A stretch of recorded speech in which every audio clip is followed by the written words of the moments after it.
এখানে নির্বাচন কমিশনের ভূমিকা একদমই নেই। নির্বাচন কমিশনের ভূমিকা সঠিক নেই। এক দুজন ডিএম কে সাসপেন্ড করলো, দুজন এসডিও কে সাসপেন্ড করলে সব হুড়হুড় করে জমা হয়ে যাবে। করবে না, কেন? জানি না কি কি কারণ আছে। ইলেকশন কমিশন তো ঠুটু জগন্নাথ হয়ে বসলে বাংলাতে ভোট হবে না।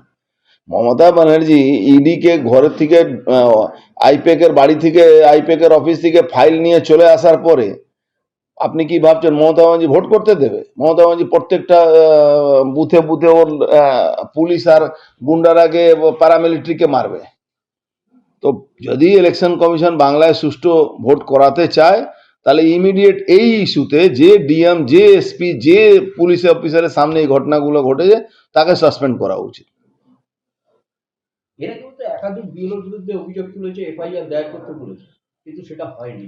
কিচ্ছু হবে না। মমতা ব্যানার্জি এই এসআইআর কে ইস্যু করে যেভাবে মমতা ব্যানার্জি বাংলায় আগুন জ্বালাচ্ছে, আপনি দেখেছেন অভিষেক ব্যানার্জি সরাসরি বলছে ডিজে বাজাতে হবে।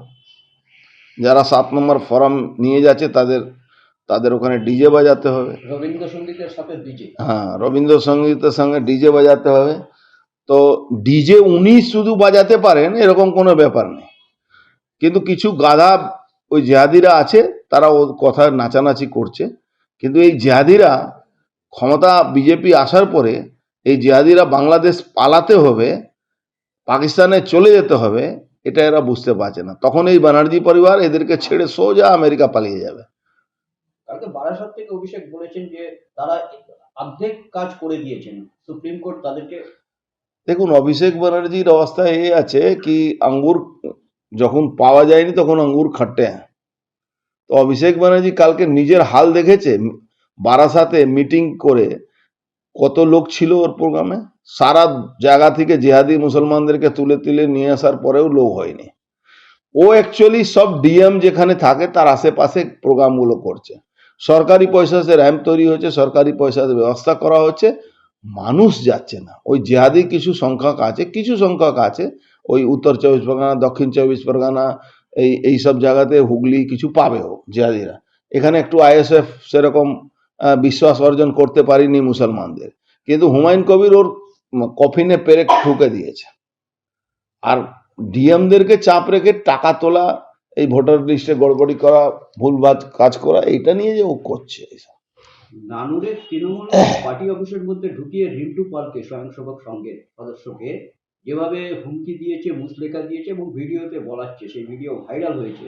দেখুন, বিজেপি কর্মী, আরএসএস কর্মী যারা আছেন তাদেরকে যতক্ষণ তৃণমূলের নেতা, তৃণমূলের লোক সঙ্গে ঘৃণা না করবে, তৃণমূলের গুন্ডাদের সঙ্গে ঘৃণা না করবে, এই যারা পুলিশ নেকেডলি বিজেপির উপরে অত্যাচার করে তাদের উপরে ঘৃণা না করে, তাদের সঙ্গে ভালোবাসা রাখবো, তাদের পাড়ায় বিয়ে বাড়িতে যাব, আবার তাদের অনুষ্ঠান বাড়িতে যাব, আবার তাদের ব্লাড ডোনেশনে যাব, আবার তাহলে লড়াই হবে না, রাগ আনতে হবে।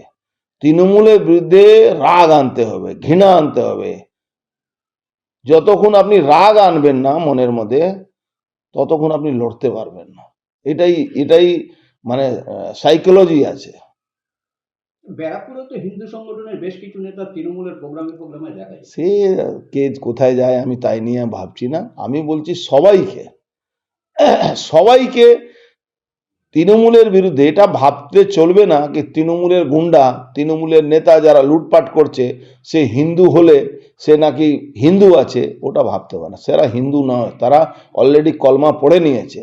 যারা তৃণমূল করে তারা কলমা পড়ে নিয়েছে। ওরা কোনো গীতা পাঠ করে না, ওরা কোনো রামায়ণ বা ভগবান ঠাকুরকে মানে না, ওরা কলমা পড়ে নিয়েছে, ওরা নামাজ পড়ে। তা আপনি কি করে ভাবছেন কি ওরা আপনাকে রাষ্ট্রবাদী শক্তির পাশে দাঁড়াবে? ওরা রাষ্ট্রবাদী নয়। যারা ভারতবর্ষের মধ্যে অনুপ্রবেশকারী জিহাদি বাংলাদেশি মুসলমানকে ঢুকিয়ে তাদেরকে সমস্ত ব্যবস্থা করেছে, তারা কোন রাষ্ট্রবাদ হতে পারে? যে বাংলায় ভাগ হয়েছিল, আমি বলছি ভারতবর্ষের ভাগ থেকে বেশি বলবো বাংলা ভাগ হয়েছিল ধর্মীয় কারণে জন্য। বাংলাদেশ হলো ইস্ট পাকিস্তান আর পশ্চিম বাংলা হলো। সেখানে যে মুসলমান রোজ হিন্দুদেরকে গলা কাটছে, বাড়ি পুড়িয়ে দিচ্ছে, মেয়েদের মাদের উপরে বলাৎকার করছে, তারা আপনার কোনোদিন রাষ্ট্রবাদে ফিরে আসতে পারবে? লাই লাই যারা করেছে, যারা ইনশাআল্লাহ খুদা হাফিজ বলছে মমতা ব্যানার্জি হিজাব পরে, তাকে ভাবছেন যে হিন্দু ধর্মকে গন্দা ধর্ম বলে সে আবার রাষ্ট্রবাদ হতে পারে? কোন আশায় যাচ্ছেন? আমি যদি যাই তো কোন আশায় যাই? আরেকটা কথা, মানুষ সরাসরি চাপে আছে। একদিকে নির্বাচন কমিশন তার হুইপ মানছে না এ রাজ্যের যারা কর্মী, আবার তৃণমূলপন্থী বিএলও। এটা কোনোদিনও কোনো স্টেটে দেখা যায়নি সরকারি কর্মচারীরা একটা পন্থী হয়ে কাজ করে। তা সত্ত্বেও কোনো ব্যবস্থা নেই। কেন নেই? এবং আপনাদের সেন্ট্রাল গভর্নমেন্ট কেন্দ্রীয় স্বরাষ্ট্র মন্ত্রকের তার কোনো বিবৃতি নেই। দেখুন, ইলেকশন কমিশন কাজের মধ্যে তো সরকারি কোনো বিবৃতি থাকে না। ইলেকশন কমিশনকে চাইতে হবে। ইলেকশন কমিশন যদি কাজ করতে অসুবিধা হচ্ছে তো প্যারামিলিটারি চাইছে না কেন? ইলেকশন কমিশন প্যারামিলিটারি চাইতো। ইলেকশন কমিশন অফিসিয়ালি বলে দিত কি পশ্চিমবাংলা কোনো সুষ্ঠু এসআইআর করতে পারছি না, আমার এখানে প্যারামিলিটারি লাগবে, বা এখানে 355 ধারা লাগু করা দরকার আছে, পুলিশ আমার আন্ডারে আনা দরকার আছে। এই যদি না করে তো আপনি কি ভাবছেন? এরা ভাবছে ওই জোড়া তালি দিয়ে কাজ চালাবে। জোড়া তালি দিয়ে বাংলায় কাজ চালাতে পারবে? বাংলা ভারত থেকে বেরিয়ে গেছে প্রায়, এবং জোর করে ধরে পিটিয়ে নিতে হবে এদেরকে। এরা জিহাদি হয়ে গেছে, এরা বাংলাদেশি হয়ে গেছে, এরা ভারত বিরোধী হয়ে গেছে। আচ্ছা বলুন তো, ভারতবর্ষে বর্ডারে যারা ভারত বিরোধী কাজ করছে, যারা পাকিস্তানে টেরোরিস্ট আসছে বা পাকিস্তানে কোনো সৈনিক আসছে, তাকে বধ করা যাবে না? বধ করলেই তো দেশ বাঁচবে। সোলজাররা তো লড়াই করার জন্য সোলজারকে রাখা হয়েছে। আমার আপনার পরিবারের ছেলে সোলজার আছে, তাদের প্রাণ দিয়ে দেবেন? তাদের হাত বেঁধে রাখবেন, না মারবার অর্ডার দেবেন যে ভাই আমার দেশের দিকে চোখ কেউ উঁচু করবে তাকে তার চোখ কেড়ে নেওয়া হবে? বাংলার সেই জায়গায় পৌঁছে গেছে। বাংলা আর ভারতবর্ষে হাতে নেই। বাংলাকে গণতান্ত্রিক পদ্ধতিতে আপনি ভাববেন কি এই তৃণমূল চলে যা, এই বললে তৃণমূল যাবে না। তৃণমূলকে ঝেঁটা দিয়ে পিটিয়ে তাড়াতে হবে এখান থেকে, তাহলে তৃণমূল যাবে। আমাদের ভিডিও ভালো লাগলে লাইক এবং শেয়ার করুন। কমেন্ট সেকশনে গিয়ে জানান আপনাদের মতামত। আরও ভিডিও পেতে আমাদের চ্যানেল সাবস্ক্রাইব করুন এবং প্রতি মুহূর্তে খবরের আপডেট পেতে প্রেস করুন বেল আইকন।